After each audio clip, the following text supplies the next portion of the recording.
Hey everyone, and welcome to a Hearts of Iron 4 Nordic country co-op game. The most recent DLC, Arms Against Tyranny, added focus trees to Iceland, Denmark, Norway, Sweden, and Finland. So today we play a multiplayer game with players on Denmark, Norway, Sweden, and Finland, not Iceland though. The interesting thing though is it might have been better to have someone on Iceland than Denmark, at least in terms of the focus tree, as Denmark doesn't really have that much of a communist focus tree, really. Kind of questionable what exactly is the part of the focus tree that's communist focus tree. Is it just this focus? I don't know. You know, Hungary's focus tree is looking pretty juicy right now, but we'll all be going communist and hopefully work together. That's not guaranteed to happen. Sometimes it doesn't work out. See, I was very smart with this though, as I've never looked at the Sweden focus tree before playing this in a multiplayer game, so it was quite the interesting experience. As Sweden, to go communist, you don't really have to do that much interesting. You just have to try to move towards the communist path on your focus tree, and then you don't initially have a communist advisor, so you have to do this one other random focus to get communism support before you can do the focus to get the communist advisor. But it's nothing crazy. I've played a lot of mods where the way that you get to go a certain path is extremely difficult to figure out. New Ways is probably the best example of crazy paths that seem almost impossible to find. One of my favorite parts about Sweden in this new update too is that King Gustav is a possible advisor in addition to being the king. It's really weird. He's just an advisor. He doesn't even have the normal paper next to the advisor portrait because he already has the king portrait. It's just the same portrait. Regardless though, we made all of our alliances pretty quick, making non-aggression pacts, trying to be nice. There are some interesting events where the Danish royals can get exiled to Norway and the Norwegian royals can get exiled to Denmark, or they can get exiled somewhere else, and then everybody gets war goals on each other, even though everybody's communist. It's kind of weird. Like,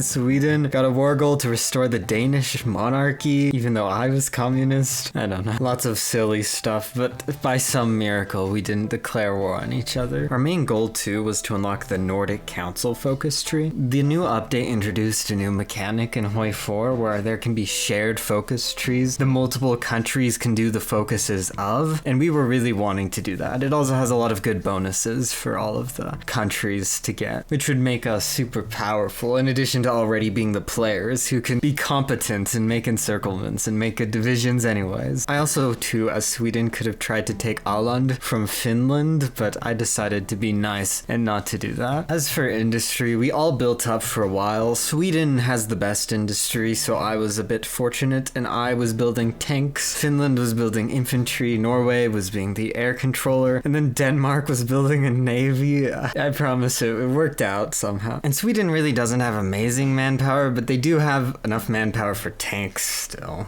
And, you know, if you form Scandinavia, then you have amazing manpower. Sweden, honestly, in this update, is basically a major nation. Even without forming Scandinavia, I would dare say. They're maybe not as powerful as Italy, but it maybe could be close. My main goal was to just make a nice medium tank division with flame tank support companies. Nothing too fancy, just something that can destroy the AI, and the AI has no chance of fighting. And with Norwegian air, that wouldn't be too difficult, theoretically. And Sweden has some interesting mechanics too, where they have elections to switch their democratic leaders, and then they also have multiple communist leaders. So that was fun. Didn't matter too much in the end, but at least I was able to choose the guy that I thought looked the coolest, which is honestly all that really matters when choosing a leader in Hoi4. Also, since all of us, the players, had all gone communist, I was able to easily do the focus that forms the Scandinavian Defense Council, and everybody was able to join it willingly, so we got a free, easy faction. As for what the AI did, British AI went King's Party, so they did an alliance with Germany. Italy went communist and was mostly neutral. In the Soviet Union, Trotsky took power, but even though they were communist, we were still planning to attack them since Finland has a focus to become Russia, kind of. And they were our first target, and no one was really justifying against us,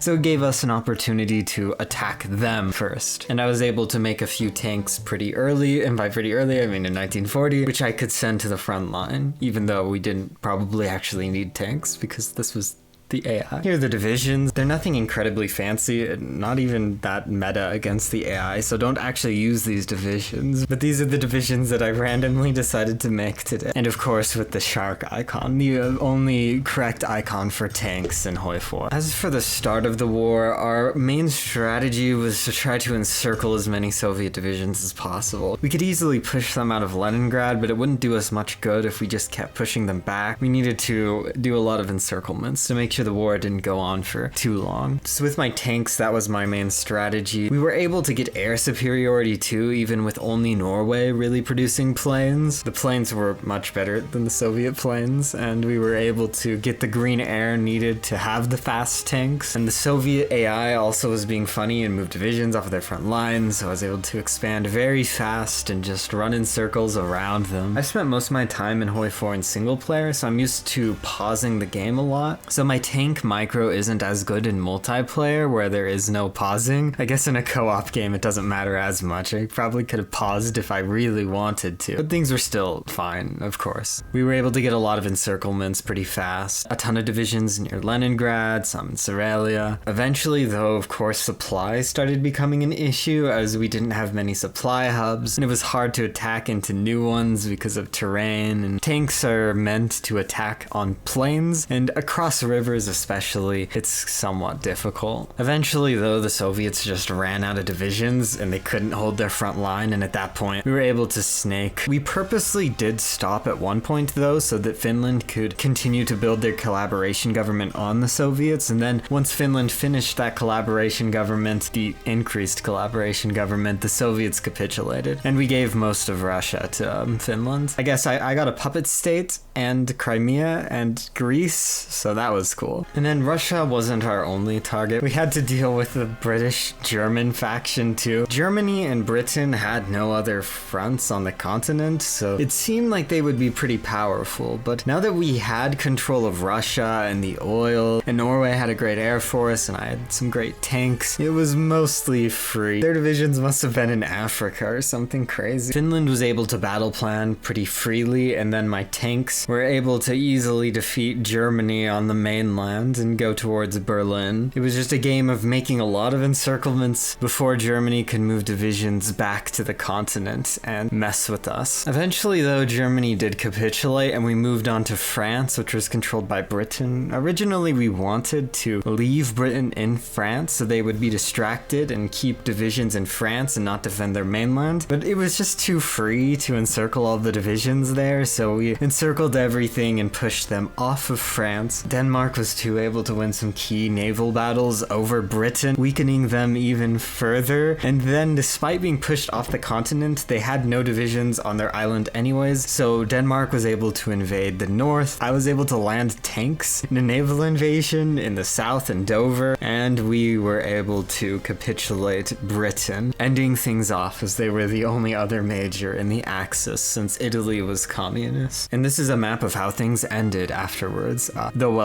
This isn't actually how the peace deal went. The peace deal involved me accidentally giving a ton of stuff in the Balkans to Japan, so this is the revised peace deal. The peace deal is actually terrible. I would have never heard the end of it. Anyways though, I might do this again sometime, but with some other players elsewhere in the world, so it isn't as easy. Or maybe just with some stupid difficulty mod. I don't know. It was fun, I think. It's one of the more interesting co-op games I've played. But anyways, I will see you all next time.